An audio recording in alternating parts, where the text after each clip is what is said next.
सूफिया हमारा ना आज जहन ये बन गया है कि सारे मेरी तारीफें ही करें, सारे मुझे अच्छा कहें। हमें ना इस जमाने में बड़ी मुश्किल का सामना है। तारीफें, प्रोटोकॉल, ये आना जाना, पीर भी वजीर भी प्रोटोकॉल मांगता है, पीर भी प्रोटोकॉल मांगता है। अगर वजीर रोड पे चढ़ जाए तो फिर भी रोड बंद है, और अगर कोई पीर चढ़ जाए तो रोड फिर भी बस सारे बस किसी तरीके से प्रोटोकॉल करें। लेकिन अल्लाह करीम ने सूफिया की, औलिया की, उलमा की एक ऐसी जमात का जिक्र भी किया है जिन्हें लोगों ने बुरा भला कहा, जिनकी लोगों ने मुजम्मत की। इको थोड़ी कम हो जाए मेरे भाई, इसकी मुजम्मत की, बुरा कहा लोगों ने, लेकिन उन्होंने किसी के बुरा कहने की कोई परवाह नहीं की, वो अपना काम करते रहे। कुरान मजीद फरमाता है युजाहिदून फी सबीलिल्लाह, वो लोग अल्लाह के रास्ते में जिहाद करते हैं। जब वो दीन का काम करते हैं तो लोग उनको मलामत करते हैं, उन्हें बुरा कहते हैं, उनके बारे में मुख्तलिफ किस्म की बातें होती हैं। फरमाया वला यखाफून लौमत लाइम, वो किसी मलामत करने वाले की मलामत की परवाह, वो ये नहीं देखते जमाना क्या कह रहा है, वो ये देखते हैं कि मेरा रब और उसका रसूल क्या फरमा रहा है। वो परवाह नहीं करते उनके इस अमल को, उनका रब क्या फरमाता है। अल्लाह फरमाता है ज़ालिका फ़ज़लुल्लाह, ये उन पर अल्लाह का फजल है, ये अल्लाह का फजल है कि वो परवाह नहीं करते और काम करते, ये उन पर अल्लाह का फजल है। और युतीहि मन यशा, अल्लाह ये फजल उसे देता है जिसे वो पसंद फरमाता है। भाई आला हजरत रहमतुल्लाह ताला अलैह ने काम किया और मजबूत दलाइल के साथ काम किया। 1000 से ज्यादा किताबें लिखी, कुरान पाक का तर्जुमा लिखा, तफसीर के उसूल बयान किए। आला हजरत रहमतुल्लाह ताला अलैह ने दीन का काम तजदीदी बुनियादों पर किया। उन्होंने दोबारा मुझे गुजारिश करनी पड़ रही है, अगर हो सके साउंड थोड़ा सा, मैं साउंड वाले को भी ज्यादा काम नहीं बताता, मुझे डर लगता है। एक साउंड वाले से मैंने कहा कि तू इतनी महफिलें सुनता है तो नमाज क्यों नहीं, तू नमाजी नहीं हुआ ना, तूने दाढ़ी रखी है। कहने लगा हजरत साहब जो मौलवी भी आता है हमसे तो झगड़ा करके चला जाता है, तो हम पे क्या असर होना है। उस वक्त का मैं ये काम भी जरा बच के करता हूँ। तो अल्लाह ताला आपको जज़ा दे, बस इतनी समझ आए, लोगों को मेरी बात की समझ आए, बस इतना काफी है। ये अब तो ये साउंड बन गया ना, क्योंकि हमारा सुरीले लोगों से वास्ता हो गया है, वरना हमारे बुजुर्गों ने इसका नाम रखा है मुकब्बिरुस सौत, आवाज पहुंचाने का आला। बस जिससे आवाज जरा थोड़ी सी दूर चली जाए, बस ठीक हो गया जी। आप हजरात गौर फरमाइएगा, उन्होंने काम किया हर नहज पर। और फिर मजे की बात यह है कि इतनी ज्यादा किताबें लिखी और इन किताबों के साथ शायरी भी की। फतवे के लोग खुश्क होते हैं, फतवा देने वाले लोग खुश्क होते हैं। रोना धोना, किसी की अकीदत करना, मेरी तरह के जो थोड़ा बहुत लफ्ज पढ़ने के काबिल हो जाए उनका तो मुर्शद भी कोई नहीं होता, खुद ही पीर होते। लेकिन फाजिल बरेलवी की अकीदतें भी कमाल की, उनकी शायरी भी कमाल की, और फिर इसके साथ साथ इमाम अहले सुन्नत का कमाल देखे कि शागिर्दों को भी वक्त दे रहे, मुरीदों को भी वक्त दे रहे, गरीबों की मदद भी हो रही है। और फिर सबसे बढ़कर ये कि जब सारे काम से थक जाते हैं तो किसी नात खां को बुलाते हैं, कहते हैं मदीना बड़ा याद आ रहा है, मुझे 2 बोल मुस्तफ़ा की नात के तो सुना दे। अपनी जिंदगी लगा दी, इल्म हासिल किया तो कमाल इल्म था। 70 से ज्यादा उलूम जानते थे इमाम अहमद रजा। तवज्जो है मेरी बात पर? 70 से ज्यादा कुरान, तफसीर, हदीस, उसूल हदीस, फिक, उसूल फिक, अस्माउर रिजाल, हिंदसा, बदी, मानी, फलसफा, मंतक, और जो इमदादी उलूम होते हैं ना, जैसे रियाजी है। उलमा का काम तो नहीं ना रियाजी सीखना, लेकिन आला हज़रत बहुत बड़े रियाजी दान भी थे। तस्वीरें एक आदमी खींच ले जी, बाकियों को दे देना, एक बंदे की ड्यूटी लगा दें वो खींच ले। तस्वीर को भी हमने फर्ज किफाया समझ लिया, हालांकि ये बड़ी जरूरत के लिए जायज है। वो पहले कभी कोई किसी नेक आदमी से मिलता था तो कहता था हजरत जी दुआ करना, अब मिलता है तो कहता है मुंह इधर करना, जरा सेल्फी लेनी है। अब तो हर चीज का रंग ही बदल दिया है। हमारे बच्चे और कुछ बने ना बने मूवी मेकर बन गए। इतना जरूरी काम नहीं जितना हमने समझ लिया। आप आज लाइव सुन के देखें भला लाइव किस तरह सुना जाता है। तो एक आध आदमी ये काम कर ले जो जरूरी है, बाकी उससे शेयर कर लेना, बाद में ले लेना। मैं चाह रहा हूं कि मेरी बात आप बस सुन ले कुछ देर के लिए, चलो असर करे न करे, सुन तो ले मेरी फरियाद। और नहीं है दाद का तालिब ये बंदा है आजाद। ये भी जरूरी नहीं कि आप दाद दें, बस सुन ले खाली। भाइयों, कमाल उलूम उन्होंने हासिल किए। मैंने शुरू में अर्ज किया कि जिन लोगों ने रियाजी इजाद की है ना, जिन्होंने लिखा है कि अलजबरे की ये तुकून है, ये ज्योमेट्री के उसूल हैं, जिन्होंने उसूल बनाए फिर जवाब मुरतब किए, उनमें एक नाम है डॉक्टर सर ज़ियाउद्दीन का। उनकी किताबें आज भी यूनिवर्सिटियों में पढ़ाई जाती हैं। ये आदमी अलीगढ़ यूनिवर्सिटी में रियाजी के उस्ताद थे। तो चूंकि ये तैयार कर रहे थे, इजाद कर रहे थे, बहुत सारी चीजें बना रहे थे, तो एक मसले में उलझ गए। पूरे हिंदुस्तान के रियाजीदानों को खत लिखे, जब मसला हल ना हुआ तो इन्होंने इरादा किया कि ऑस्ट्रेलिया जाऊं, वहां एक सुना है बड़ा अच्छा रियाजीदान है, वीजा अप्लाई कर दिया, टिकट बनवा ली। इनके एक कुलीग थे यूनिवर्सिटी में जो इस्लामियात के उस्ताद थे, उनका नाम था सैयद सुलेमान अशरफ बिहारी। आला हजरत के मुरीद और खलीफा थे, यूनिवर्सिटी में पढ़ाते थे। तो उनसे मुलाकात हो गई सरे रात। तो कहने लगे, शाह जी मैं एक मसले में उलझ गया हूँ रियाजी के, मेरे लिए दुआ करना। तो शाह जी वर्कर आदमी थे, वर्कर बंदे का काम होता है बंदे को काबू करना। शाह जी कहने लगे, क्या मसला है? कहने लगे, रियाजी का मसला है, तो मैं ऑस्ट्रेलिया जा रहा हूँ बस। शाह साहब कहने लगे, ऑस्ट्रेलिया बाद में जाना, पहले मेरे पीर से मिल लो। तो जो मौलवियों के बारे में आज लोगों का ज़हन है, उस जमाने में भी वही था कि इनको क्या पता, मौलवी साहब को क्या पता है जी। वो जो बीए कर लेता है वो दरस निजामी के आलिम से आके पूछता है तुम्हारी तालीम कितनी है। वो खुदा के बंदे, इसने दरस निजामी पढ़ा हुआ है, वो कहता है जी मैं दरस निजामी का आलिम हूं। नहीं, वो तो ठीक है, पढ़े हुए कितना है भाई, वो क्या बताए तुम्हें, क्या बात करते हैं साहब, बेटे बैठ बैठ शाबाश। तो आला हजरत के पास वो जब कहा ना कि मेरे पीर के पास चले, तो वो कहने लगे, सर ज़ियाउद्दीन के मेरे दिल में ख्याल आया कि मौलवी साहब का रियाजी से क्या ताल्लुक, पर जुबान से मैंने नहीं कहा। अच्छा जी टाइम मिलता है तो चलते हैं। कहते शाह जी फिर अगले दिन मिले स्टाफ रूम में, तो कहने लगे चले फिर आला हजरत के पास। मैंने कहा टाइम मिलता है तो चलते हैं। तीसरे दिन फिर चले, फिर मैंने कहा मैं तो इसको बता के मुसीबत ही गले डाल ली है, ये तो जान ही नहीं छोड़ रहा, अब जाना ही पड़ेगा। कहने लगे कल चलेंगे। वो कहते हैं वही सूटेड बूटेड पैंट कोट जो रिवाज होता है कॉलेज के लोगों का, उसी अंदाज में मैं पहुंचा। असर के बाद हम बरेली शरीफ पहुंचे। इमाम अहमद रजा असर के बाद बाहर बैठते थे, एक कप चाय का लेते थे, सूजी के 2 बिस्कुट खाया करते थे। उनकी आदतें, मुझे अल्लाह ने मौका दिया बरेली शरीफ में रहने का, मैंने वो जगह भी देखी है जहां मेरे आला हजरत बैठा करते थे। आला हजरत रहमतुल्लाह ताला अलैह वहां बैठते थे, लोग आते थे। सैयद सुलेमान अशरफ साहब पहुंचे, अस्सलाम वालेकुम हुजूर, ये मेरे कुलीग है, रियाजी का एक मसला है। तो आला हजरत ने फरमाया चाय मंगाओ। तो वो सर ज़ियाउद्दीन कहते हैं मेरे दिल में ख्याल था कि 10 मिनट बैठूंगा, मसला तो मेरा हल होना कोई नहीं, तो चलो ये मेरा कुलीग है 10 मिनट बैठूंगा। कहते हैं वो मैंने कागज आला हजरत को थमाया, मेरे हाथ में चाय की प्याली आ गई, इधर देखना मेरी तरफ। कहते हैं 1.5 मिनट लगा। आला हजरत ने चंद लाइनें खींची और जब उन्होंने मेरे हाथ में मसला पकड़ाया तो चाय की प्याली मेरे हाथ से गिर गई। मेरा मसला जो कोई हल नहीं कर सका वो कर दिया। तो मैंने कहा हुजूर ये आपने कैसे, मैं होता ना आला हजरत की जगह तो मैंने कहना था जनाब बड़े पढ़े हैं, उस्ताद बड़े काबिल थे, हमारे तो बाएं हाथ की खेल है। पर वो आला हजरत थे ना, आजी भी आला दर्जे की थी। मेरे इमाम फरमाने लगे ये लो, कहा हुजूर आपने रियाजी कहाँ पढ़ी? फरमाने लगे जरा लफ्ज देखिए, फरमाने लगे फकीर का रियाजी से क्या ताल्लुक?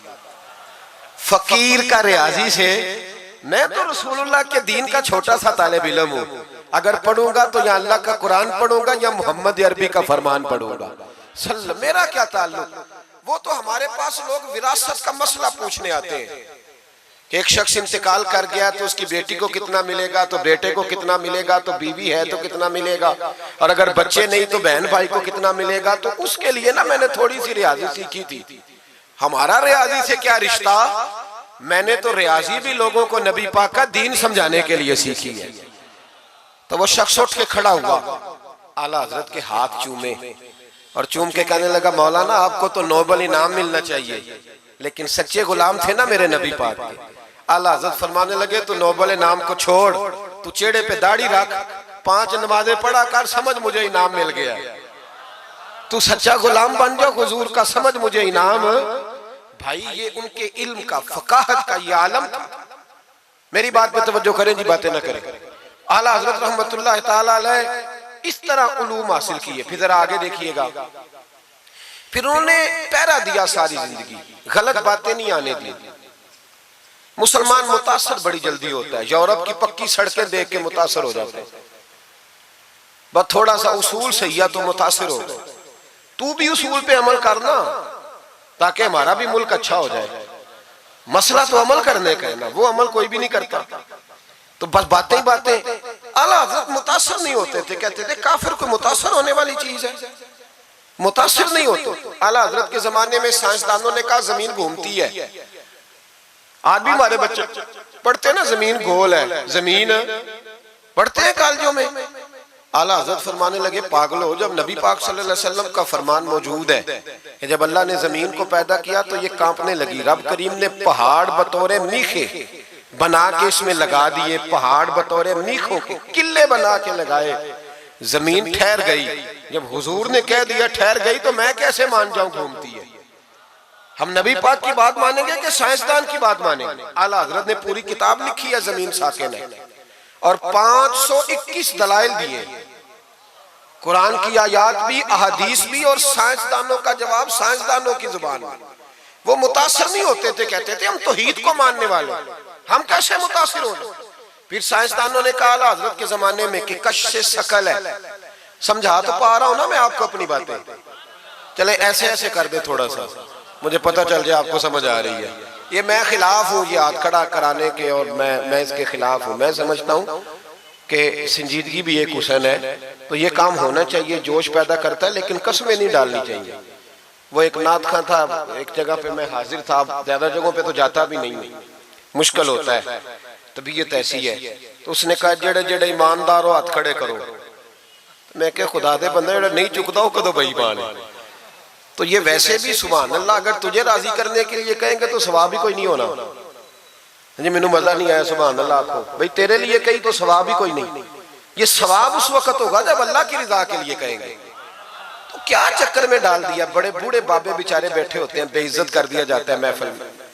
आपको ज़ौक़ ही नहीं है जी, आपको पता ही नहीं है। तुम्हें ज्यादा पता है, ज्यादा पता है। एक नकीबे महफिल साहब इसी तरह मैं किसी जगह पे मौजूद था तो जोर लगाने लगे, कहने लगे तुसी बड़े बद ज़ौक़ को बोल दे नहीं। मैंने साथी से पूछा, मैंने कहा कितने पैसे लिए इसने आने के? कहते 40,000। तो मैं उन्होंने आख्या, मैं क्या ना बंदे बेइज्जत कर, तू पैसे लेके मुफ्त आए नहीं सारे, ये तेरे से ज्यादा नहीं है। तो ये बाहर निकले, ये अभी रबीउल अव्वल आएगा तो कोई तमाशा ना लगाना, जमात बदनाम होती है, खबरदार कतन कोई तमाशा ना लगाना। यहाँ बोलियां लगती हैं, जिसकी सुर सीधी है वो पैसे कमा के ले जाता है, और जो आपको 5 नमाजें पढ़ाता है उसकी किताबें सारी जिंदगी पूरी नहीं होती। खुदा का खौफ करो, करो मदह अहले दुवल रजा, पड़े इस बला में मेरी बला, मैं गदा हूं अपने करीम का, मेरा दीन पा रहा है ना नहीं।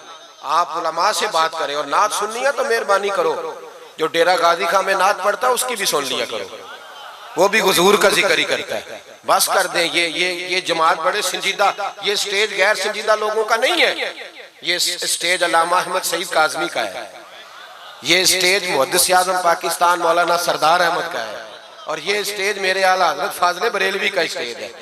हम किसी को गैर संजीदा काम नहीं करने देंगे, इसलिए मेहरबानी फरमाएं, हक की तरफ तवज्जो करें, हक की तरफ। मुझे एक बच्चे ने आके कहा मेरे अब्बा जी इंतकाल कर गए, मैं बड़ी सारी महफिल कराना चाहता हूँ। मैंने कहा ज्यादा सवाब पहुंचाना है, आप देखोगे थोड़ा? पता जी ज्यादा ही पहुंचाना है। मैंने कहा जा अपने शहर में घूम, जिस जिस आलिम के पास फतावा रज़विया नहीं उसे खरीद के दे, तेरे अब्बे को ज्यादा सवाब मिलेगा, जा दे जाके। इसलिए कि 18-19 हजार की किताब है, जिस आलिम की तनख्वाह 10,000 है वो कैसे खरीदेगा? ये वाली नेकी करो। ये किस चक्कर में कौम लग गई? मेहरबानी करें, बाहर आए। इतना नुकसान कर लिया हमने, यहाँ आपने कवाल अमीर कर दिए या पीर अमीर कर दिए। पीर और जाली, असली लोगों की बात नहीं करता, जाली पीर। मेरे पास एक बच्चा आया करता था, मैं मजमून पे ही रहूंगा लेकिन ये बातें करनी भी बड़ी जरूरी है। बच्चा आया तो कहने लगा जी वो मेरे हज़रत साहब की ये करामत है, तो मेरे अक्सर आता था तो पीर साहब की करामत है। एक दिन को गलती से तलाक का उसके घर में झगड़ा हो गया, तो मेरे पास आया, कहने लगा मौलाना तलाक दे बैठा हूं। तो मैं कहा पीर साहब ने पूछना सही मसला, पीर साहब से पूछना था। कहने लगे वो कहते हैं ये उलमा का काम है। तो मैंने कहा पीरी मुरीदी जुहला का काम है, मसला आलिम बताएगा और गंदम का तोड़ा कौन लेके जाएगा? जाहिल, बस करें। हजरत सुल्तान बाहू का फतवा है, बांझ इल्मो जो करे फकीरी वो काफिर मरे दीवाना हो। बस करें, संजीदा लोग बने आप बड़े संजीदा लोग इसलिए आपसे आगे निकल गए कि संजीदगी इख्तियार की। तो मेरी बात पे तवज्जो करना। आला हजरत फाज़िल बरेलवी रहमतुल्लाह अलैह के जमाने में लोगों ने कहा कश से शकल है जी, वो क्या है? जमीन चीजों को अपनी तरफ खींचती है। ये नजरिया कब बना? एक साइंसदान ना बैठा था दरख्त के नीचे, तो उसने देखा कि सेब गिरा है तो वो भी जमीन पे आया है, अमरूद टूटा है तो वो भी जमीन पे आया है, अनार टूटा है तो वो भी जमीन पे आया है। तो कहने लगा जमीन में कशिश है, हर शय को खींचती है, और कश शक्ल का नजरिया बन गया। आला हजरत रहमतुल्लाह अलैह तक जब बात पहुंची तो आप फरमाने लगे साइंसदान पागल हो गए। साइंसदानों की जो अच्छी बात होगी वो मानी जाएगी, लेकिन जो बात दुरुस्त नहीं होगी वो तस्लीम नहीं की जाएगी। आप फरमाने लगे ये क्या बात हुई कि आधा किलो का सेब तो जमीन ने खींच लिया, अमरूद भी खींच लिया, अनार भी खींच लिया, और गुब्बारे में 1.5 छटाक हवा भर दिया, वो जमीन से खींचा नहीं गया, वो ऊपर उड़ गया है। फरमाने लगे ये कैसा कश शक्ल है? 1.5 छटाक हवा होती है ना गुब्बारे में, वो जमीन से खींचा। आला हज़रत फरमाने लगे असल कश से शक्ल नहीं, असल बात यह है कि हर चीज अपनी असल की तरफ लौट जाती है, हर चीज अपनी असल की तरफ। फरमाने लगे हवा की असल ऊपर है तो गुब्बारा उसे ऊपर ले गया। अनार, सेब, अमरूद जमीन से पैदा हुए थे तो वापस जमीन पे आ गए, वापस। आज भी डॉक्टरों ने बड़ा परेशान किया हुआ है, हम लोग जाते हैं सुन सुना के आ जाते हैं, इल्म नहीं ना होता। अल्लाह करे हम आला हजरत को पढ़ने वाले भाई भाई, हमें समझ आए हमारे बुजुर्ग हमारा तहफ़्फ़ुज़ कहाँ का। डॉक्टर के पास जाएं, डॉक्टर साहब बच्चा बीमार है, तो डॉक्टर साहब कहते हैं किसी को खांसी तो नहीं घर में, किसी को नज़ला तो नहीं, पहले तो नहीं किसी को बुखार, तो पूरा इंटरव्यू दे लेते हैं भाई उसकी क्या वजह जी, अगर हो तो फिर कहने लगे अगर किसी को बुखार हो तो फिर बच्चे को भी हो जाता है, किसी को खांसी हो तो बच्चे को भी। समझ आ रही है? कहते हैं ना डॉक्टर इस तरह से, ये बीमारी किसी और को तो नहीं फैमिली में। तो मैंने कहा डॉक्टर साहब आप क्या बात कर रहे हैं? नबी पाक सल्लल्लाहु अलैहि वसल्लम ने फरमाया है कि बीमारी मुताद्दी नहीं होती, एक से दूसरे को नहीं लगती बीमारी, एक से दूसरे को। ये सही बुखारी में मौजूद है। नबी पाक सल्लल्लाहु अलैहि वसल्लम से एक शख्स ने कहा हुजूर मेरे ऊंट को खारिश पड़ गई, और वो जो ऊंट खड़ा है उसकी वजह से पड़ गई है। तो क्या मेरे महबूब का समझाने का अंदाज है?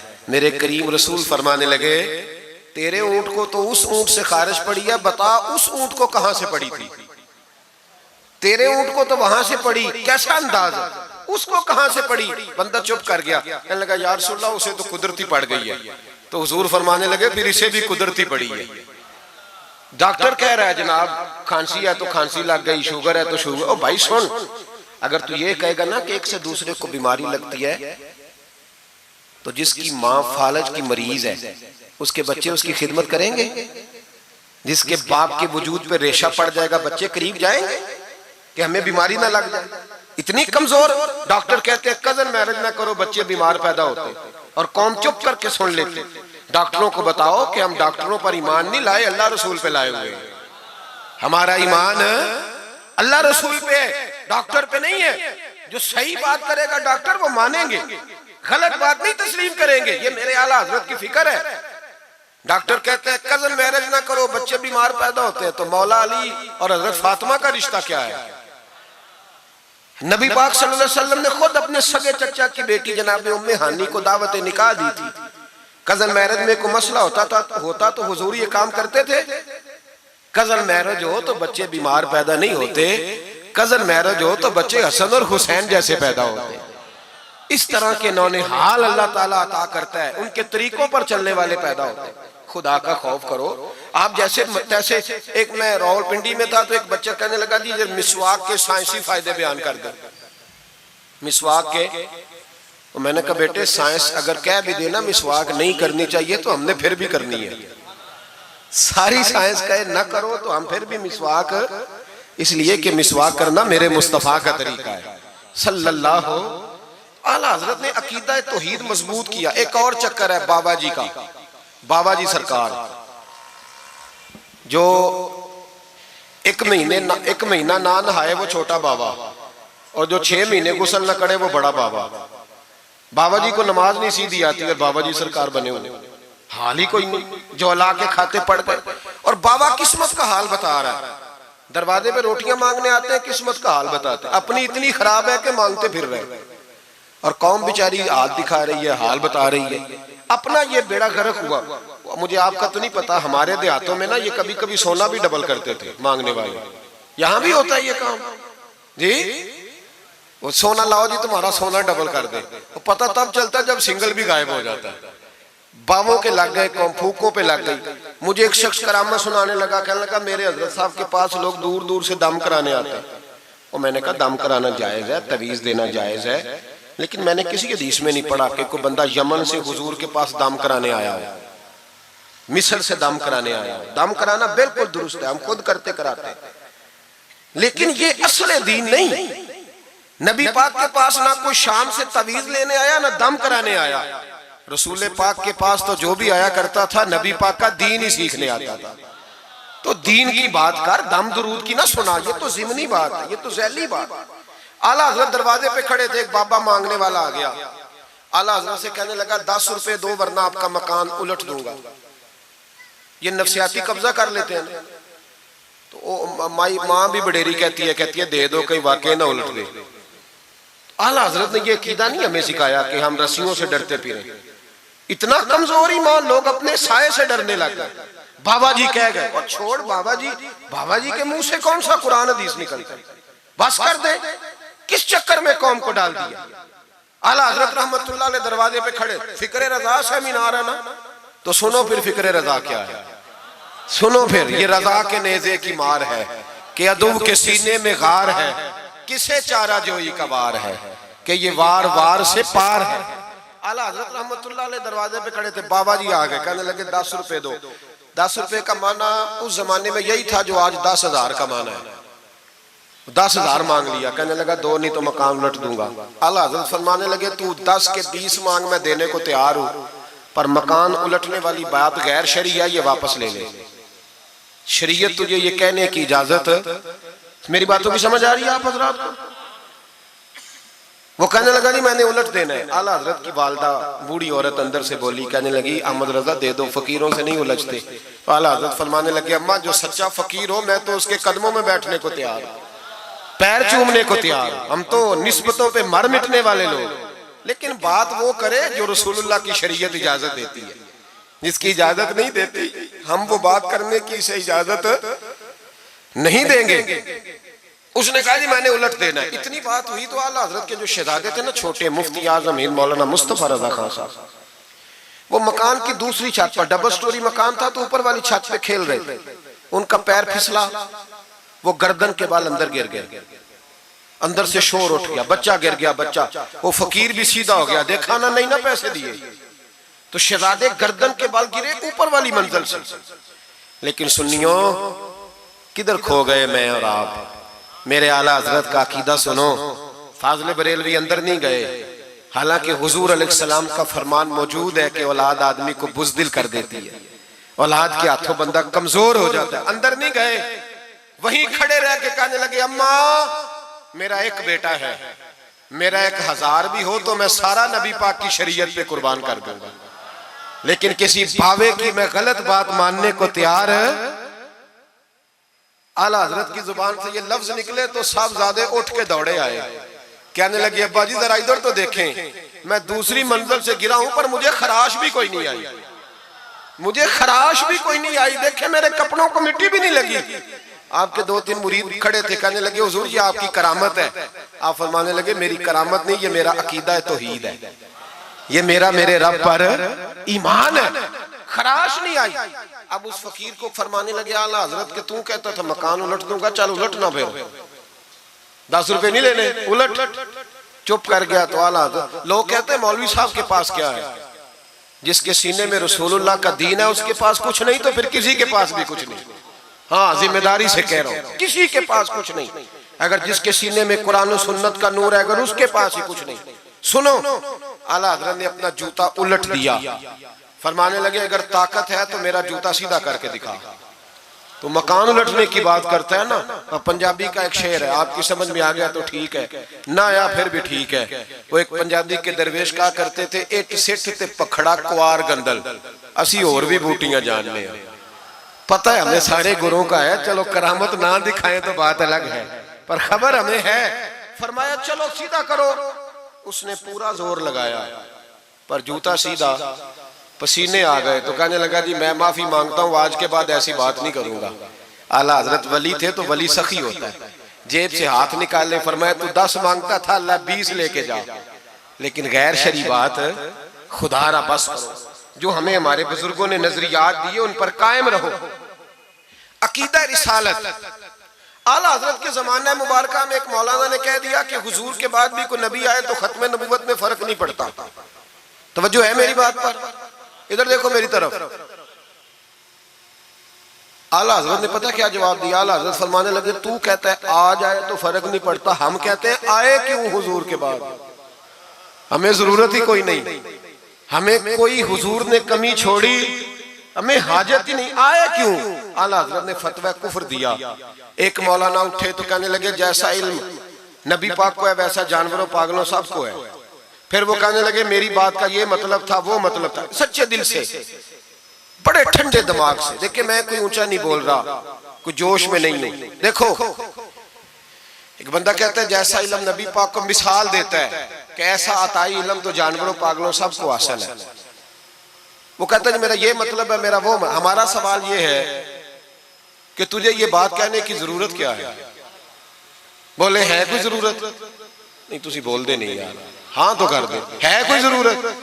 भाई मतलब जो बात में बयान करना है कि ये मतलब था तो वो मतलब था, तो ये बात कहनी चाहिए, क्यों कही? आला हज़रत रहमतुल्लाह अलैह फरमाने लगे तू पागल हो गया, कुरान नहीं पढ़ता। वअल्लमका मा लम तकुन तअलम, अल्लाह फरमाते हैं महबूब जो आप नहीं जानते थे मैंने सारा ही आपको सिखा दिया है। फरमाया जिसका उस्ताद रब हो उसे कोई कमी रहती है? फरमाने लगे तू ये मिसालें देता है, हमारा अकीदा ये है कि अल्लाह ने गैब के खजानों की कुंजियां ही अपने नबी को अता फरमा दी। एक मौलाना और उठे कहने लगे नमाज में नबी पाक का ख्याल आए तो नमाज टूट जाती है। लोग कहते हैं लड़ो ना, हम नहीं लड़ रहे भाई, हम तो उम्मत को इकट्ठा करना चाहते हैं। लेकिन इधर देखो ना, आपके सामने कोई बंदा खड़ा होकर कह दे कि नबी पाक का ख्याल आए तो नमाज टूट जाती है, तो आप उसके गले में फूलों का हार डालेंगे? क्यों? मुरव्वत करो ना, मुरव्वत का दर्ज दे रहे हो, मुरव्वत करो। चले आपको एक मिसाल देता हूँ बड़ी सादी। उसने कहा जी हुजूर का ख्याल आए तो नमाज टूट जाती है। नमाज में आप दुरूद शरीफ के बाद दुआ पढ़ते हैं, दुआ कौन सी है? रब्बना अग़फिरली, आती है ना आप सबको, पढ़िए जरा, रब्बना अग़फिरली। इसका तर्जुमा क्या है? या अल्लाह मुझे भी बख्श दे और मेरे माँ बाप को भी। तो जब ये दुआ मांगी तो अब्बा जी का ख्याल नमाज में आया कि नहीं आया? अम्मा जी का? सुन्नी थोड़ा सा अगर आप समझे ना, मेरा सुन्नी एक ही बात करता है, जब इससे कोई बंदा कोई मसला पूछता है ना तो सुन्नी कहते हैं मैं तो पढ़ा हुआ ही नहीं। ओ खुदा के बंदे आज पढ़ के जाना सारी महफिल, और आइंदा जुमा भी अपने खतीब के पास पढ़ना जरा ध्यान से, फिर अगला भी पढ़ना, फिर तो इंशाल्लाह कहेगा नहीं मैं पढ़ा हुआ नहीं। भाई नमाज में आयत पढ़ते रब्बना अग़फिरली, तो अब्बा जी का ख्याल आता है कि नहीं? तो नमाज टूट गई कि रह गई? अम्मा जी का ख्याल आता है कि नहीं? आला हज़रत फरमाने लगे अगर तेरा बाप जो बेनमाजी हो, अनपढ़ हो, उसका ख्याल आने से नमाज नहीं टूटती, तो फिर सुन हमारा अकीदा क्या है। तू कहता है नबी पाक का ख्याल आ जाए तो नमाज टूट जाती है। आला हज़रत फरमाने लगे हमारा अकीदा ये है कि जब तक रसूल पाक का ख्याल आए ना हमारी नमाज होती ही नहीं, होती नहीं जब तक। कुछ लोगों ने कह दिया नबी पाक हमारी तरह बशर है। ओ भाई देखो ना, आज खबर मिली है कि हॉलैंड ने फिर से खाके शाया कर दिए। इधर देखो मेरी तरफ, ये नामूस रिसालत का मसला 100 साल पहले आला हज़रत ने समझाया था और फरमाया था दुश्मन अहमद पे शिद्दत कीजिए, मुल्हिदों से क्या मुरव्वत कीजिए, शिरक ठहरे जिसमें ताज़ीम हबीब, उस बुरे मजहब पे लानत कीजिए। वो जो नामूस रिसालत की बात तब की थी, फरमाया नादानो आज तो तुम कह रहे हो कि हुजूर हमारी तरह के बशर है, तो जब तुम बशर बनाओगे तो फिर लोग कहेंगे कि सियासतदान का खाका बन रहा है तो इनका क्यों ना बने माज़अल्लाह। उस वक्त आला हज़रत ने कहा था ना ना, ये बात नहीं है। आप फरमाने लगे बात यह है कि अल्लाह की सरताब कदम शान है ये, इंसान नहीं इंसान, वो इंसान है ये। कुरान तो ईमान बताता है इन्हें और ईमान ये कहता है मेरी जान है ये। नामूस रिसालत का मसला सारी जिंदगी आला हज़रत ने समझाया और लोगों को बताया कि जान है इश्क मुस्तफा, रोज फुजू करे खुदा, जिसको हो दर्द का मजा वो नाजे दवा उठाए क्यों। आला हज़रत मौजूद थे मदीना शरीफ में। उस जमाने में ना नबी पाक के गुंबद के सामने खजूरों के 2 दरख्त होते थे, खजूरों के 2 दरख्त। शोरा सारे बैठे थे, तो शायर जो होता है ना वो तशबीह देता है बाज़ों का। तो शायर ने शेर कहा, कहने लगा यूं है दरख्त हजरत वाला के सामने। तवज्जो है मेरी बात पर। हुजूर के गुंबद के सामने खजूरों के 2 दरख्त है। शायर ने शेर लिखा, यूं है दरख्त हजरत वाला के सामने, मजनू खड़ा हो खैमाए लैला के सामने। आला हज़रत फरमाने लगे ये शेर मेरे नबी पाक की शान के लायक। फरमाने लगे तुमने हुजूर के खैमे को, नबी पाक के गुंबद को लैला का खैमा बना दिया, ये क्या बात हुई। तो लोग मानते भी नहीं ना, वो भी ना माने। कहने लगे जी इतराज करना आसान है, शेर कहना मुश्किल है, आप बताएं शेर कैसे कहना चाहिए। फरमाया लफ्ज वो कहो जो हुजूर की शान के लायक हो, जो शान के लायक नहीं वो लफ्ज न कहो। शेर क्या कहा, कहने लगे यूं है दरख्त हजरत वाला के सामने, मजनू खड़ा हो खैमाए लैला के सामने। आला हज़रत फरमाने लगे गलत है तशबीह। कहा जी आप बता दे। तो आला हज़रत फरमाने लगे सुनो फिर, यूं है दरख्त हजरत वाला के सामने, कुदसी खड़े हैं अर्शे मुअल्ला के सामने। गोया कुदसी खड़े हैं अर्शे। ये फाज़िल बरेलवी रहमतुल्लाह अलैह का अंदाज है। नामूस रिसालत के बारे में कभी किसी को गुंजाइश, हमारे एंकर टीवी पे बैठ के अभी भी बातें होंगी सवेरे बड़ी, मौलवी जज्बाती है जी, ये कहता है कि गुस्ताखाने रसूल से रिश्ता तोड़ो, और सारे एंकर हमारे बच्चों को खराब करते हैं। कहते हैं जी हुजूर ने तो अपने बेअदब को माफ किया। बिल्कुल माफ किया है, बिल्कुल माफ किया। नबी पाक ने अपने बेअदब को माफ किया है, पर हजरत अबू बकर सिद्दीक ने हुजूर के बेअदब को कोई नहीं माफ किया। हजरत उमर ने हुजूर के बेअदब को माफ, हजरत उस्मान गनी ने माफ, मौला अली ने माफ, इन लोगों ने हुजूर के बेअदब को माफ। लेकिन ना जो मेरी बेअदबी करेगा उसे मैं माफ करूंगा। बेअदबी मेरी करे और माफी मेरे छोटे भाई से मांग ले, उसको हक है माफ करने का, मैंने माफ करना है। क्योंकि बेअदबी ये मोटी बात है, इसको समझ ले। इस इज्तिमा में मैं हुकूमत पाकिस्तान को मशवरा देता हूँ, बड़ा बड़ा ठंडा मशवरा देता हूँ कि अगर बचना चाहते हो ना तो इनसे ताल्लुक तोड़ लो और इन्हें सख्त जवाब दो, बच जाओगे। वरना जो उनसे रिश्ता नहीं तोड़ेगा वो खुद भी नहीं बचेगा, वो राह में बह जाएगा, वो अल्लाह की पकड़ में आ जाए, उसके लिए मुश्किल हो जाए। खुदारा सख्त जवाब दो, तुम्हें अल्लाह ने मनसब दिया, मौका दिया, सख्त जवाब दो, स्टैंड लो। लोग कहते हैं उलमा की तकरीरों से क्या होता है, हमारी तकरीरों से गाजी इल्म दीन शहीद पैदा होते हैं, हमारी तकरीरों से आमर चीमा शहीद पैदा होते हैं, हमारी तकरीरों से गाजी मुमताज हुसैन कादरी पैदा होते हैं, ये यहाँ से पैदा होते हैं। इसलिए मेहरबानी करें, खुदा का खौफ करें और सख्त जवाब दें, और अपने मुसलमान होने का, आप मुसलमान हैं, मुसलमान होने का सबूत दे, सख्त जवाब दे। और अगर वो नहीं मानते तो गुजारा खाने पीने रोटी के बगैर हो जाता है, पर नबी पाक के बगैर नहीं होता। इसलिए मेहरबानी करो, उनको करारा जवाब जाना चाहिए। आप तायीद करते हैं मेरी बात की, सारे हज़रात होना चाहिए ना जी ऐसा। अल्लाह आपको जज़ा दे। आगे बढ़िए।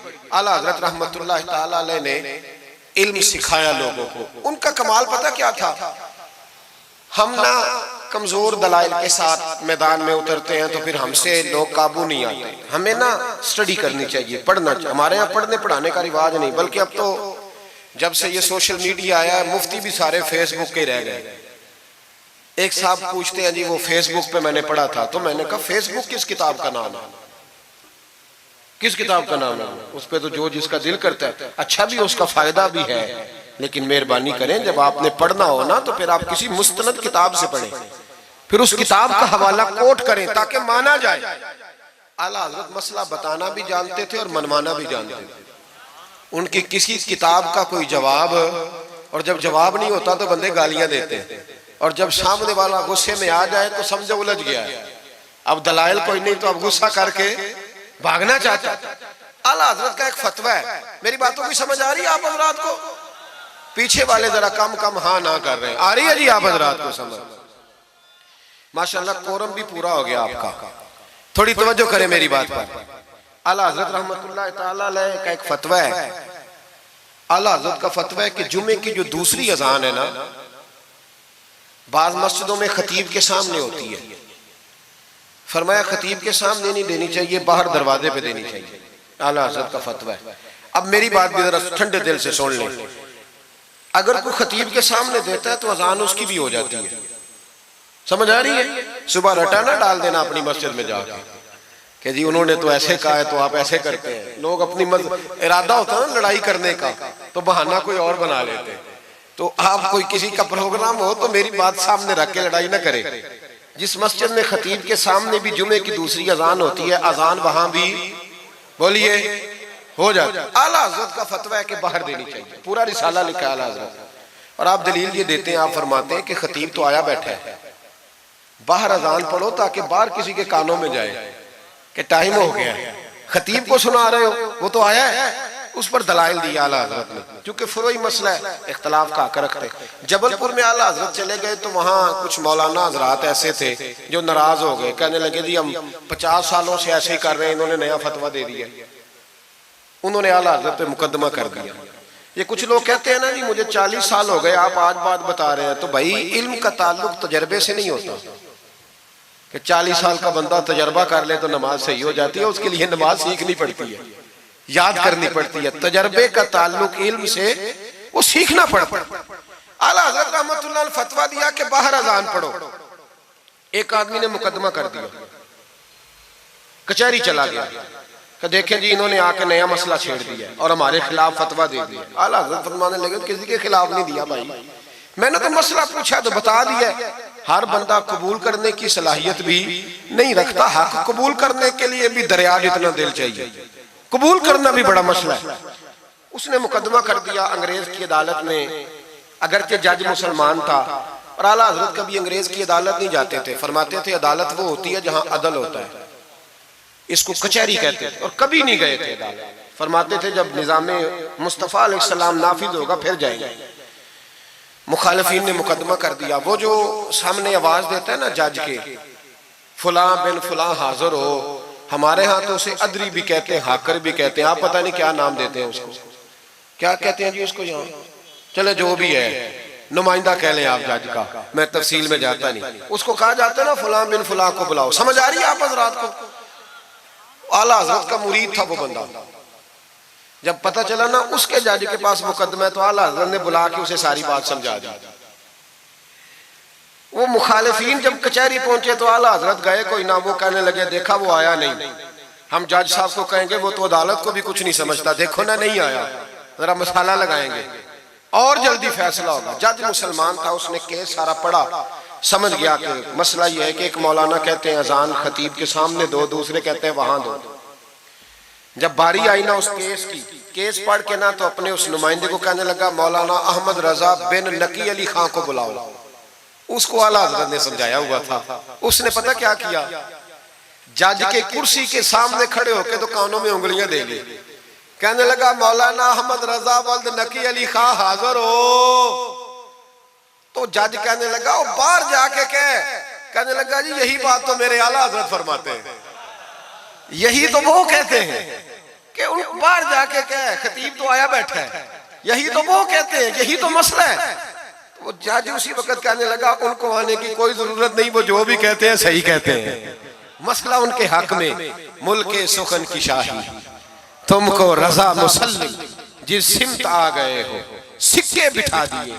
ये कमाल था इमाम अहमद रजा फाज़िल बरेलवी, बात कहनी भी आती थी और बात मनवानी भी, मनवा ली अपनी बात। वो उलमा भी बड़े काबिल थे, उन्होंने रुजू कर लिया, कहने लगे जी आपकी बात अकलन भी ठीक है, नकलन भी ठीक है, लिहाजा हम मानने को।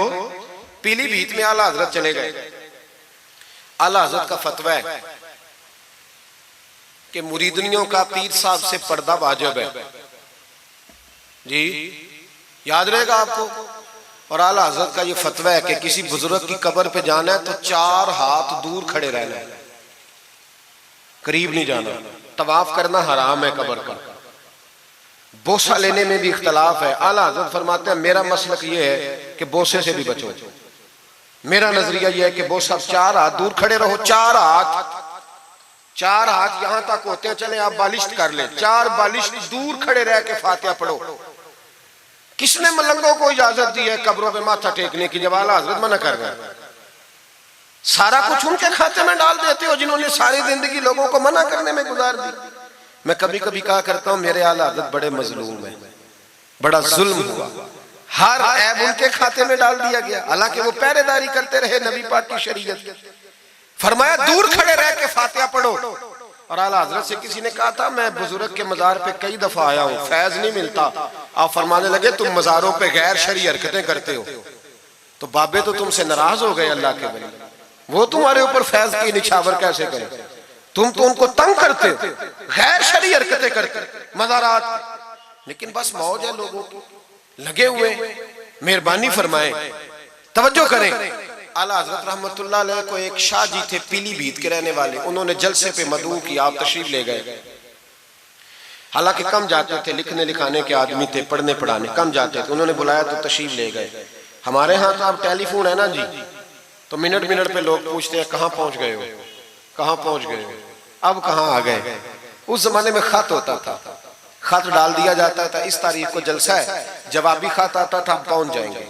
आला हजरत ने खत लिखा शाह जी को मैं आ जाऊंगा। जिस दिन आला हजरत पहुंचे उनको पता नहीं था कि उनके आने का टाइम हो गया। आला हजरत पहुंचे तो शाह साहब, शाह जी उनका लकब था बुजुर्गों का, वो शाह जी ना मुरीदनियों के बीच बैठे तावीज़ लिख रहे थे। आपको पता है मुरीदनियां ही ज्यादा नजराना देती हैं तवीज़ का, मुरीद तो पूरा पूरा देते हैं, इसलिए का पीर ज्यादा अमीर होता है। तो वो तवीज़ लिख रहे थे, मुरीदनियां बैठी थी दाएं बाएं। आला हजरत जैसे ही पहुंचे नजर पड़ी, अब तो बड़ी मुसीबत है, कोई रोकने वाला नहीं। अब तो जाली पीर की सदारत में लोग जलसा कर लेते, उसे तस्दीक हो जाती है। इतने बड़े मुफ्ती बैठे थे मेरे जलसे में, हमने अल्लाह रसूल का दिया खाना है, तो खुदा का खौफ करना चाहिए, रसूलुल्लाह के दीन से वफा करनी चाहिए। गलत आदमी की कभी सपोर्ट ना करें, वरना नबी पाक को क्या मुंह दिखाएंगे। मेरे आला हजरत रहमतुल्लाह ताला अलैह जब पहुंचे, शाह जी को देखा मुरीदनियों में बैठे तो वापस आ गए।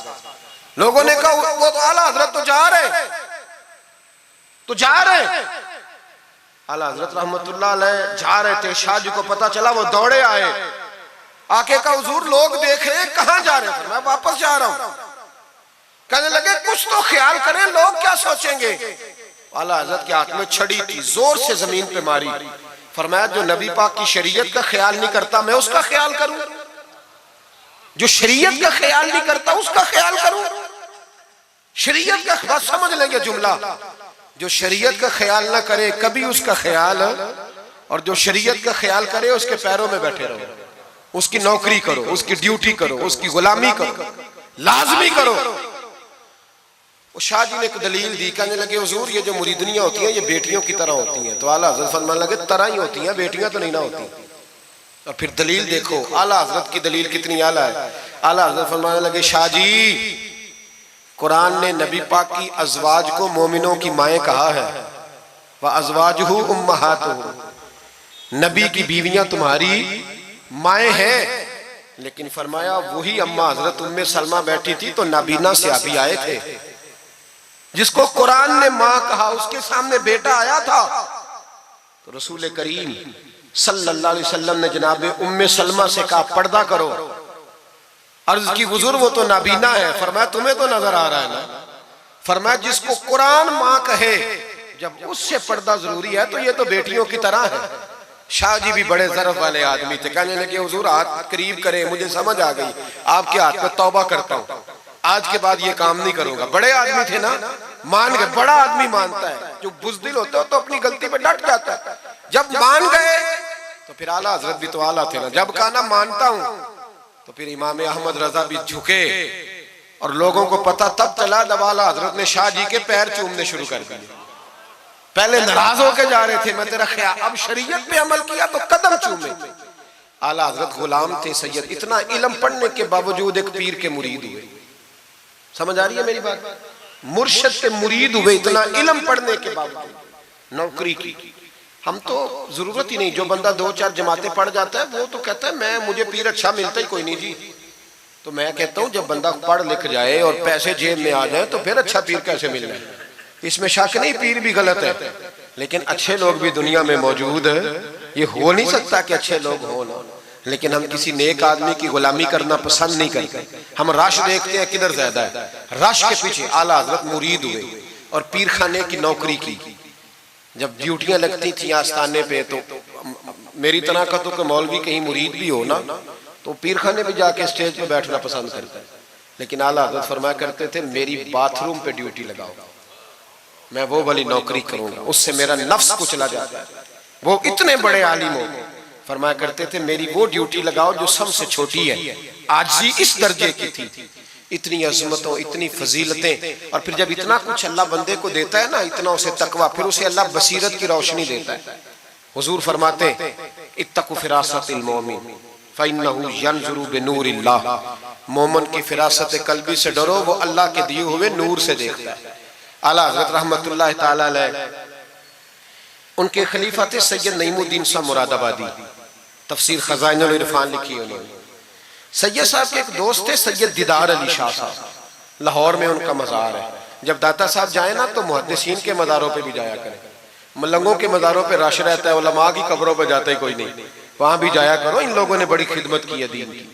हजरत सैयद दीदार और दाता साहब तो फिर देखे ना, उनकी किताब पढ़े, दाता साहब सूफिया के भी इमाम है, उलमा के भी इमाम है, कमाल कर दी। तो मेरे भाई हजरत जनाब सैयद दीदार अली शाह साहब सैयद नईमुद्दीन मुरादाबादी रहमतुल्लाह ताला अलैह के दोस्त थे। सैयद दीदार अली शाह साहब रहमतुल्लाह अलैह मिलने गए सैयद नईमुद्दीन साहब से, तो सैयद नईमुद्दीन साहब तैयार थे बरेली शरीफ जाने के लिए। सैयद नईमुद्दीन साहब बरेली जाने को तैयार थे, उम्र में भी आला हजरत से बड़े थे दीदार अली शाह साहब। तो कहा दीदार अली शाह, और मुरीद और खलीफा भी किसी और के थे, सैयद शाह फजलुर रहमान गंज मुरादाबादी रहमतुल्लाह अलैह के मुरीद और खलीफा। कहने लगे चल यार मैं बरेली शरीफ जा रहा हूँ, आला हजरत से मिला के लाओ। तो दीदार अली शाह साहब ने अजराए मोहब्बत, दिल लगी में नहीं बंदा बात करता, कहने लगे मैं किसी के पास क्यों जाऊं, मैं खुद बहुत बड़ा आलिम हूं। कहा चलो यार इमाम अहमद रजा के पास चले। कहने लगे वो मैंने सुना है कि वो जात के पठान है और तबीयत के सख्त है, तो मैं नहीं जाता। उन्होंने जबरदस्ती मनवाया, कहने लगे चल यार चलते हैं, ले गए साथ। बरेली शरीफ जब पहुंचे ना तो असर की जमात की आखिरी रकत थी, जमात अत्ताहियात में बैठी थी। पहुंच गए, अब सैयद नईमुद्दीन साहब सैयद दीदार अली शाह साहब से कहने लगे कि शाह जी वुजू है? कहने लगे नहीं मेरा नहीं। कहने लगे मेरा है, मैं जमात में जाऊं? आप जाइए। वो जाके जमात में शामिल हो गए। सैयद दीदार अली शाह साहब कहते हैं मैं कुएं पे एक तालिब इल्म था, छोटा सा पानी निकाला हुआ था उसने, मैं समझा कोई बच्चा है जिसकी ड्यूटी लगी है वुजू कराने। हमारे मदरसे के बच्चों के साथ भी बड़ा जुल्म होता है ना, वो दाल जो कोई नहीं खाता वो मदरसे में पकती है। हाँ हाँ, बड़ा जुल्म होता है इन बच्चों के साथ, इसकी पूरी दास्तान है, कभी को मुझसे पूछे तो मैं बताऊं, बहुत बड़ा जुल्म होता है। एक मोहतरम साहब एक दिन कह रहे थे तंजीमुल मदारस की मीटिंग में कि मैंने जी कभी मदरसे का खाना चखा नहीं, मेरे लिए जायज नहीं तो मैं चखता नहीं। मैंने कहा साहब अब चखना, और मेरी ख्वाहिश है आप भी वही खाना खाएं जो ये बच्चे खाते हैं। ये रसूलुल्लाह के दीन के तालिब इल्म है, इसलिए इनके साथ जुल्म होता है। मुझे यूनिवर्सिटियों में जाने का मौका मिलता है, 2-3 दिन पहले भी मैं national textile university Faisalabad lecture देने गया था। ठाठ बाट है यूनिवर्सिटियों के बच्चों को, इनका क्या असर करता है? ना सोने को जगह ना बैठने को जगह। वो जो शोर वाले नाथ खां थे वो पुजारों में घूमते हैं, और ये नबी पाक के दीन के तालिब इल्म रात की दाल पड़ी है तो कहते हैं थोड़ा पानी डाल के इसको खा लो। ये जुल्म इनके साथ करते हो। और फिर मैं बड़ी तकलीफ से बात करने लगा हूं।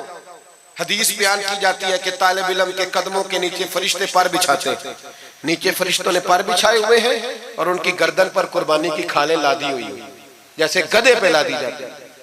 इसके बारे में हदीस आई थी। अल्लाह का खौफ नहीं आता? आपने और मैंने मदरसे के बच्चों को इज्जत नहीं दी, इसलिए मदारस की रौनकें खत्म हो गई। और मुझे शिकवा है मदारस चलाने वालों से भी, इनसे प्यार करो। ये गरीब घरों के होते हैं, ये गरीब घरों के होते हैं। इनकी माएं भेजती हैं कि चलो कुछ बन जाएगा, लेकिन इनके साथ जो सलूक होता है वो अच्छा नहीं होता। इनके साथ इनकी ड्यूटी है, सारे मदरसे की ईंटें इन्होंने उठानी है, सारी नौकरियां इन गरीबों ने करनी है। खुदारा डरो अल्लाह ताला से। आला हजरत रहमतुल्लाह ताला अलैह के मदरसे का एक बच्चा खाना लेके आया घर से, चलो बात आ गई तो पहले ये कर लो। आप इतिकाफ बैठे हुए थे, इफ्तारी लेके आया तो जरा देर से पहुंचा, आला हजरत को जलाल आया तो एक थप्पड़ हल्का सा गर्दन, ओए तू जल्दी नहीं आता? बच्चा कहने लगा गलती हो गई, एहतियात से आऊंगा, रास्ते में खेलने लग गया। बच्चा जाके सो गया। तरावी आला हजरत ने बड़ी मुश्किल से पढ़ी और तरावी के बाद मौलाना अमजद अली आजमी साहब साहिब बारे शरीयत को कहने लगे जाओ कोई तालिब इल्म को ढूंढ के लाओ। मलकुल उलमा मौलाना जफरुद्दीन बिहारी से कहने लगे मेरा कलेजा फटता है, उसे बुलाओ, वो किधर गया? उसकी क्या गलती थी? बच्चा छोटा था, ढूंढो। सारी रात उलमा ढूंढते रहे, तालिब इल्म छोटा था। बड़ी तकलीफ में होते हैं ये बच्चे। हमने ये वक्त गुजारा है, मैं देर से जब जलसे से आता हूँ तो मैं इनकी रजाइयाँ सीधी करता हूँ, मैं इनके कपड़े देखता हूँ, मेरा कलेजा फटता है। ईद के मौके पर इन्हें वो वाले जोड़े दिए जाते हैं जो बाजार में बिकते हैं, इन्हें खैराती समझ के रोटी दी जाती है सिर्फ इसलिए कि ये रसूलुल्लाह का दीन पढ़ते पढ़ा। वो बच्चा किधर है? उसको बुलाओ। सारे उलमा ढूंढते रहे लेकिन वो तालिब इल्म मिला नहीं, सारे ढूंढते रहे। वो कहीं सो गया, ठंड थी, सफों में छुप के सो गया। सहरी के वक्त उठा, मेरे आला हज़रत सारी रात सोए नहीं। सहरी के वक्त वो आया तो लोगों ने देखा कि करोड़ों लोगों का पेशवा, बेहिसाब फजाइल रखने वाला आलिम दीन इमाम अहमद रजा एक गरीब तालिब इल्म के सामने अत्ताहियात की हालत में बैठ के हाथ बांध दिए और कहने लगे भूल गया था, बूढ़ा हो गया हूं ना, कुछ बातें ज़हन से उतर जाती, माफ कर दे बेटा, गलती हो गई। जितने उलमा थे रोने लगे, हुजूर आप ये क्या कह रहे हैं? फरमाया यार छोटा सा फूल सा दिल था बेचारे का, टूट गया हो, चल माफ कर दे, आइंदा नहीं करता। कहने लगा हुजूर आप जैसे राजी हैं मैं भी राजी हूँ। फिर फरमाने लगे यार नाबालिग तो माफ करने का भी हक नहीं रखता। फिर उसका हाथ पकड़ के अपने चेहरे पे मारा, बदला ले ले। फिर जेब से पैसे निकाल के दिए और फिर कहने लगे अमजद अली जफरुद्दीन देख रहे हो ना सारे, मैंने बदला भी दिया है, माफी भी मांगी है और मैंने पैसे भी दिए हैं। अगर अल्लाह ने कयामत के दिन इस तालिब इल्म के बारे में पूछा तो मेरी गवाही दोगे ना? कहोगे ना यार, कहोगे ना? ओ भाई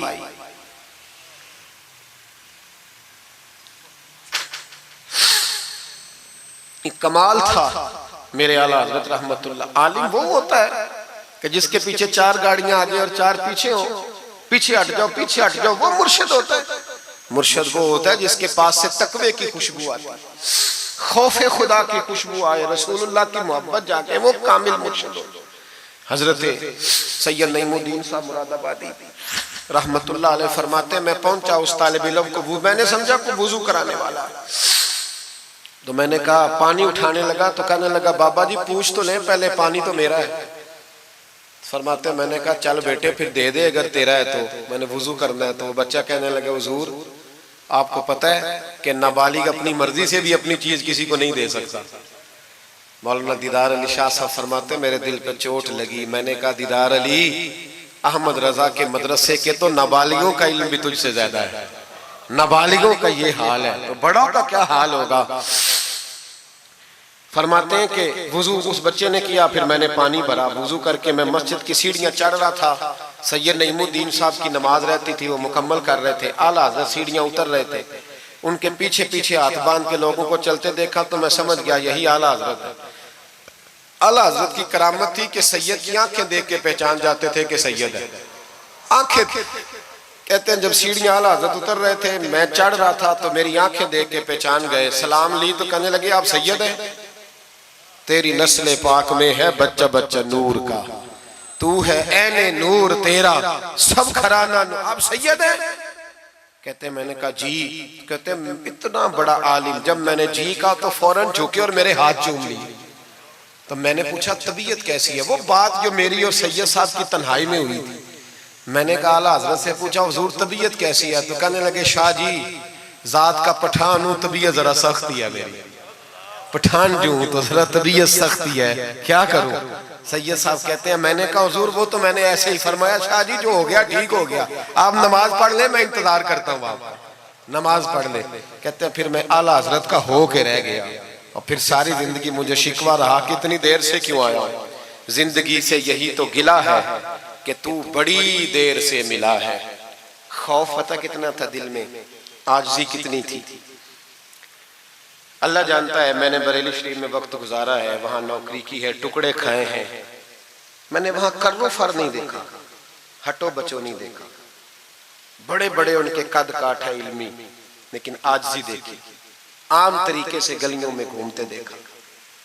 मैं जलसों में जाता हूं तो मेरी ख्वाहिश होती है मैं बैठ जाऊं, लोग मुझसे मिलने सारे, लोग शिकवा करते हैं गरीब, कहते हैं हजरत जी अगर वजीर हमें नहीं ना मिलता तो पीर भी नहीं मिलता, कोई हमारे दुख नहीं सुनता, तगड़ा मुरीद आ जाए तो उसे हाथों से बोटियां डाल के दी जाती, और गरीब आ जाए तो उसकी तरफ नजरे इल्तिफात भी नहीं करते, और कहते हैं इसको अकल नहीं। तो मैं कहता हूँ साहब जब जेब में पैसे नहीं होते तो अकल भी नहीं होती, फिर तो इंसान को होश नहीं होती तो अकल कहाँ होती। सब रोगा अंदर रोग मोहम्मद जिसका नाम गरीबी, एक कंड बला के लंघ जाते नहीं दोस्त यार करीबी। छोटा सा एक बच्चा 10-12 साल का, सैयद कनात अली शाह साहब आला हज़रत के खलीफा है, वो कहते हैं वो छोटा सा बच्चा आके खड़ा हुआ, कहने लगा हुजूर आपकी दावत पकानी है, को टाइम देंगे। आला हज़रत अभी कुछ कहने लगे थे, कहने लगा हुजूर मैं यतीम हूँ, अकेला हूँ, सिर्फ मेरी अम्मा है, मिलेगा टाइम? तो आला हज़रत फरमाने लगे तुझे नहीं टाइम देना। चुप कर गया, फरमाने लगे मैंने नहीं तुझे टाइम देना, तूने मुझे देना है, बता बेटे कब आऊं? कहने लगा कल जोर के बाद आ जा। फरमाया अकेला हूं या किसी को ले आऊं? कहने लगा एक बंदा लाइएगा, दो ना आए।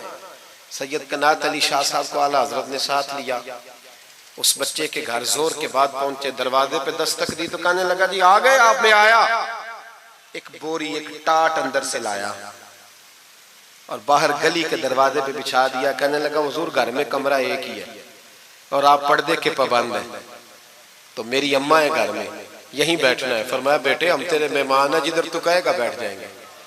फाज़िल बरेलवी बैठ गए। आला हज़रत बीमार रहते थे, डॉक्टर ने कहा सख्त ग़िज़ा नहीं खाना, तो आप सूजी के बिस्कुट दोपहर में असर के बाद थोड़े लेते थे। वो बच्चा दाल पका के लाया तो बूढ़ी अम्मा ने पकाई, कुछ पक्की कुछ कच्ची, बाजरे की मोटी रोटियां, और गली में ला के रख दी। बरेली के इमाम ने यूं खाई जैसे को बड़ी आला ग़िज़ा हो। कहते हैं पहली सैयद कनात शाह साहब कहते हैं पहली दफा इतना खाना खाया, 1.5 रोटी खा गए। तो फरमाने लगे मैंने कहा हुजूर मेहरबानी करें थोड़ा खाएं, ये तबीयत आप तो खाते ही नहीं तो आपकी तबीयत परेशान होगी। फरमाया चुप कर, अपनी सेहत देखूं कि गरीब और यतीम का दिल देखूं। फरमाया देखना मासूम सा दिल है, टूट जाए खाने में। कहते खोल के खाया, पर वो बाहर चाय भी लाया, चाय पी। फिर आला हज़रत ने कुछ नजराना निकाल के दिया, फरमाया ये तोहफा रख लो, कुछ पैसे भी दिए। कहा इजाजत है जाऊं? कहा जी ठीक है जाएं। सैयद साहब कहते हैं जब हम आ रहे थे तो मैंने आला हज़रत को हुजूर ये आपने क्या कि अगर बीमार हो गए? तो कहने लगे शाह जी चुप कर जाओ, अगर मेरा दिल फटता हो तो मैं आपको चीर के दिखाऊं, जितना सुकून अल्लाह ने मुझे आज अता किया है पहले कभी नहीं मिला, कभी नहीं मिला। इस गरीब के पास जाकर मेरे आला हज़रत के अफकार थे, नजरियात थे, वो सारी जिंदगी रसूलुल्लाह का गुलाम बन के रहे, शरीयत की पासदारी की, और उसके साथ साथ वो अल्लाह के वलियों की गुलामी करते। कुछ सैयदजादा आ जाता तो आला हज़रत रहमतुल्लाह अलैह उठ के मिलते, ताजीम करते। वो औलिया अल्लाह के लेकिन सच्चे वली के गुलाम। मेरी ये बात याद रखें, सच्चा बंदा मिल जाए तो उसके बारे में कभी बेअदबी सोचे भी ना, सोच दिल में भी ना लाए, लेकिन जो शरीयत का पाबंद ना हो, आप इन लोगों की मार्केट डाउन करेंगे ये सही हो जाएंगे, ये सही हो जाएंगे। हमारे यहाँ चल जाता है जो भी आ जाता है, चल जाता है। इमाम साहब की दाढ़ी इतनी छोटी हो वो नमाज नहीं पढ़ा सकते, पीर साहब चल जाते हैं, नात खां भी चल जाता है, नकीबे मजलिस भी चल जाता है, सिर्फ इमाम पे पाबंदी है जी थोड़ी छोटी है जी ये, हालांकि नहीं होनी चाहिए, दाढ़ी पूरी होनी चाहिए। आपसे मेरी ये गुजारिशात है, आला हज़रत के पैगाम को समझें। एक छोटा सा वादा लेना है, जिस मस्जिद में कंजुल ईमान नहीं वहां एक हदियतन खरीद के रखवा देंगे इंशाअल्लाह ताला।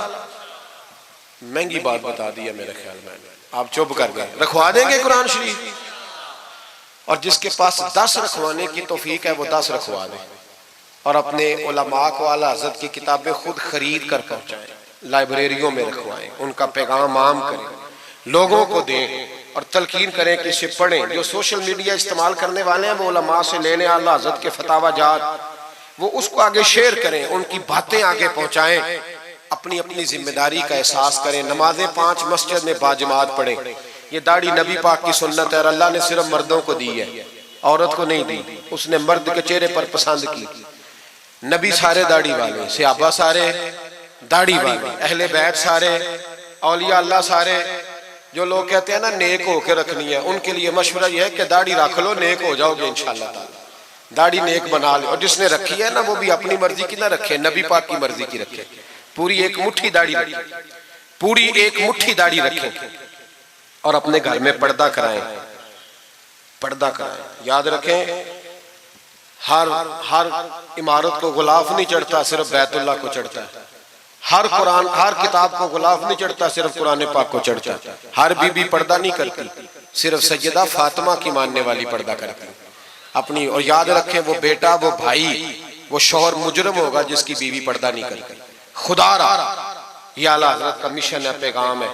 ये वाहद वली है आला हज़रत औलिया अल्लाह में से वाहद। हर वली की अलग अलग शान होती है ना, जिसमें वो मुमताज होता है।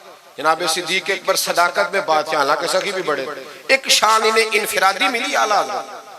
आला हज़रत की ज़ौजा अपने दौर की बहुत बड़ी वलिया थी, और बाकायदा पढ़ी हुई नहीं थी, लेकिन इतनी शनासा हो गई थी कि आला हज़रत कहते किताब उठा के ला तो किताब ले आती, फलानी किताब लाओ ले आती।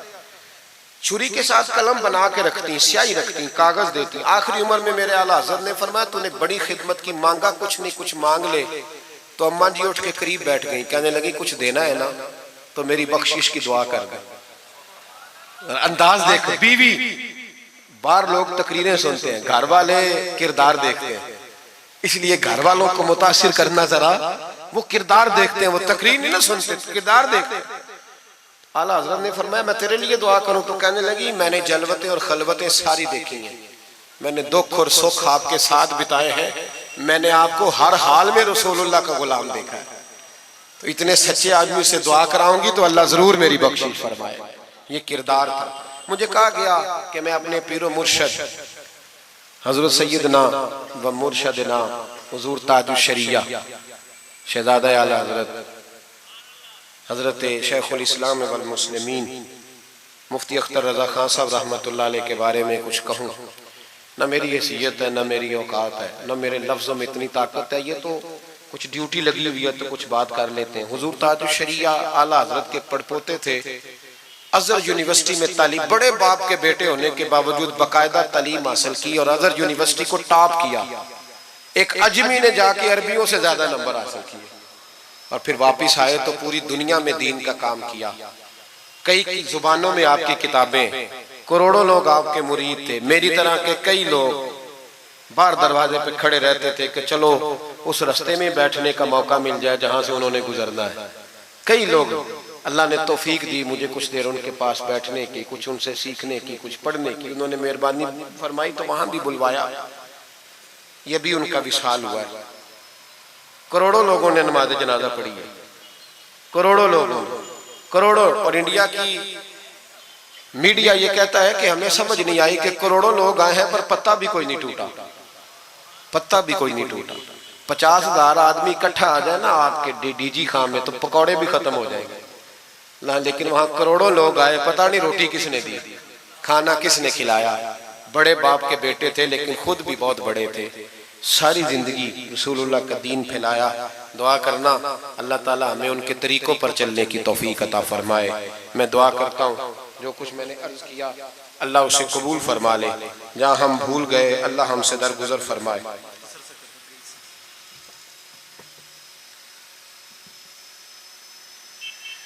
आप मुझसे अगर कहेंगे तो फिर सोशल मीडिया पे तो बड़ी बातें कौन कौन सी बयान करूंगा। तो बहरहाल हजरत इब्राहीम अलैहिस्सलाम के बारे में कुछ कहने को कहा गया। हजरत इब्राहीम अल्लाह के दोस्त है। वत्तखज़ल्लाहु इब्राहीम खलीला, अल्लाह के खलील है। यारों के यारों पर बड़े मान होते हैं, बड़ा प्यार होता है। फरिश्तों ने एक दफा शिकवा किया था कि या अल्लाह तूने यार बनाया है, उनके पास बड़ी बैल, बड़ी गाय, बड़े तूने ऊंट दिए हैं, बड़ी बकरियां दी हैं, तो यार तो उन्होंने बनना ही था। तो रब करीम ने फरमाया जाओ इम्तिहान कर लो। तो एक फरिश्ता आके ना फसल में बैठ गया, जैसे बड़ी फसल होती है ना कमाद की, तो वो जिक्र करने लगा अल्लाह ताला का, कोई भी जिक्र, सुबहान अल्लाह व बिहम्दिही सुबहान अल्लाह, मुख्तलिफ रिवायतों में मुख्तलिफ लफ्ज में।